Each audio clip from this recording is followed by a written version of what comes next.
আলাইকুম। মাথায় আছে আজ করেন মনে হয় যাক এটা একজন ইমাম আলেম তার কিছু পাচ্ছি ওটা দিয়ে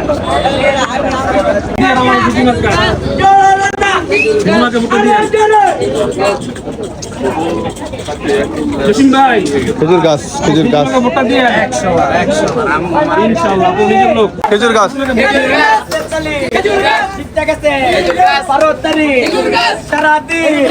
আপনাদেরকে বলছে যে খেজুর গাছ ভোট দিব ভোট দিলে প্রধানমন্ত্রী তারেক রহমান আর সে যে একটা ইস্তফা দিচ্ছে যে বক্তব্যগুলো এই বক্তব্যগুলো কিছু আছে যদি সে যদি বাস্তবায়ন না করে পরে বলতে পারবেন যে না আমরা তারা ভোট দিচ্ছি তারা সে তাকে পাই নাই এবং সে আশা করি সেই কাজগুলো করবে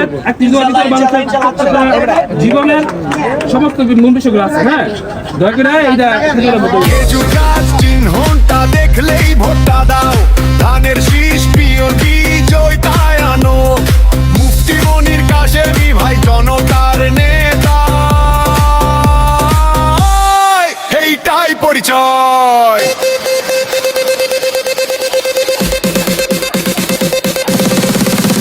মিথ্যা না ফাঁকি না এটা কিন্তু আপনার দানের শীষ বলতে পারছি আপনার জোট ইমাম একজন আলেম। হ্যাঁ আর আমাদের যে 31 দফা তার বলছে এটা মানুষের মূল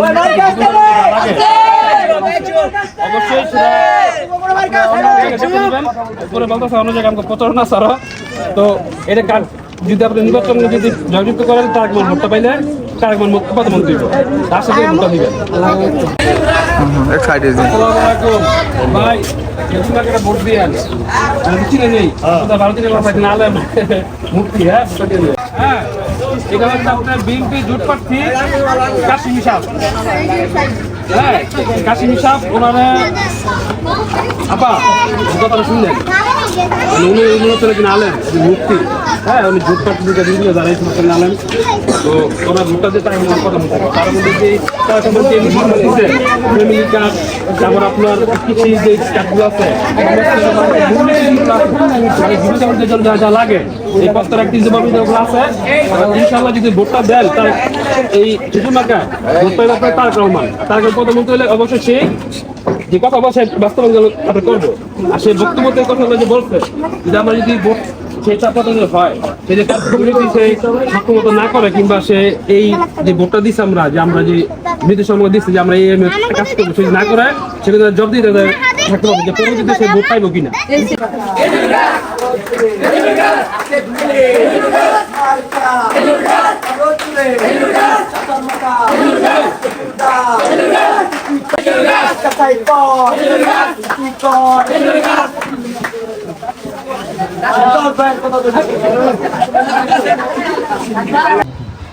আসন জাতীয় সংসদ নির্বাচন খেজুর গাছ প্রতীকে রাজনীতি আসন বিএনপি জোট প্রার্থী মনোনীত সংসদ সদস্য পদপ্রার্থী মুফতি মনির কাশেমি।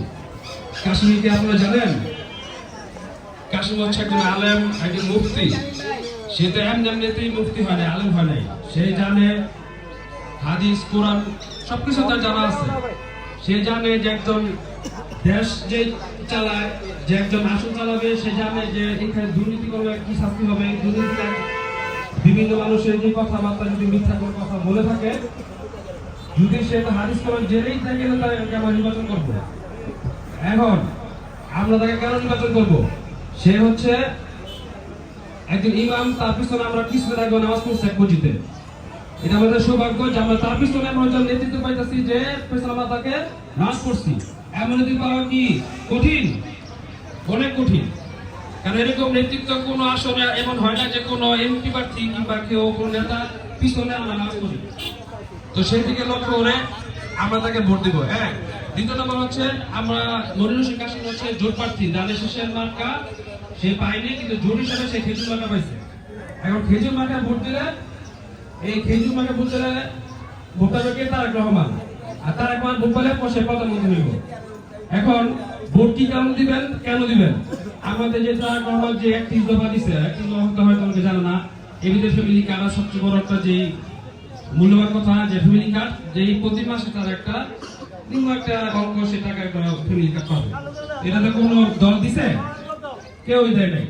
তো আমরা এই লক্ষ লক্ষ কোটি মানুষের সামনে অনেক বক্তব্য দিছে তারেক রহমান যে আমরা এটা করবো সেটা করবো এটা করবো, সে যদি নির্বাচিত হওয়ার না করে আমাদের কাছে ধন্যবাদ বলে থাকে জিজ্ঞাসা করতে পারবো আমার ধন্যবাদকে তার প্রমাণকে তারা তো পাবো না, পাবো হচ্ছে ইনুস বাইরে ধরবেন যে আমাদের যে ফ্যামিলি কার্ডে যে আপনারা যে ফ্যামিলি কার্ড 31 জমা দিচ্ছেন আমাদের সে বাস্তবায়িত হয় না, সেটা ইনুস বাইরে ধরবো কারে রিয়াদ নামক চৌধুরী, রিয়াদ মঞ্জুর টাকা ধরবো কাশ্মীর দেবো তারেক রহমানকে।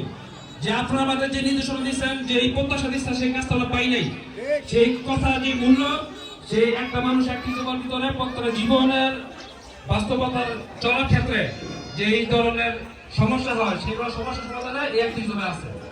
আমরা আশা করি সবাইকে মনের কাছে ভোট দিবেন, আমার তার কেমন এই জয়যুক্ত করবেন। এই বলে বক্তব্য শেষ করে আসসালামু আলাইকুম।